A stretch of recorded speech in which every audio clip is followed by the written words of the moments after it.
एक बार की बात है, एक गांव में एक पुराना मकान था। यह मकान बहुत ही पुराना और डरावना था, जिसे लोग रात को देखने से भी कतराते थे। गांव के लोग कहते थे कि वहां कुछ अत्याचारिक घटनाएं होती हैं और उस मकान में कुछ अजीबोगरीब चीजें घटती हैं। एक दिन एक युवक नामक सुरजन ने यह सुनकर नए रहने का सोचा।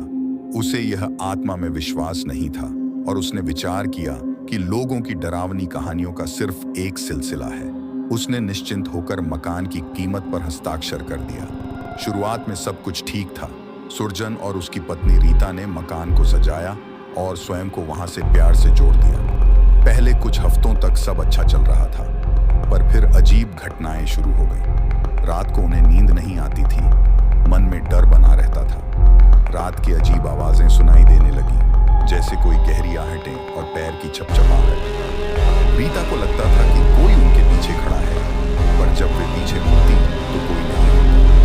धीरे धीरे उनका रात की डरावनी घटनाओं से सामना करना मुश्किल हो गया।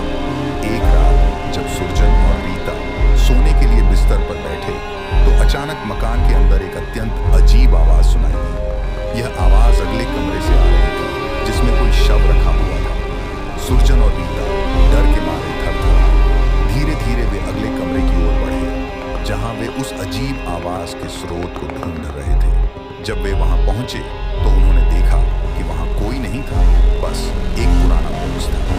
उन्होंने वह बॉक्स खोला और जब वहां देखा तो उनके होश उड़ गए। बॉक्स में एक पुराना सिर रखा हुआ था, जिसकी आंखें उनकी तरफ जोड़ी हुई थी। उन्होंने उस सिर को उठाया और तो वह बोला, तुम्हें इस मकान से बाहर निकलना चाहिए, नहीं तो यहाँ बुरा कुछ होगा। उसकी आवाज में एक अथ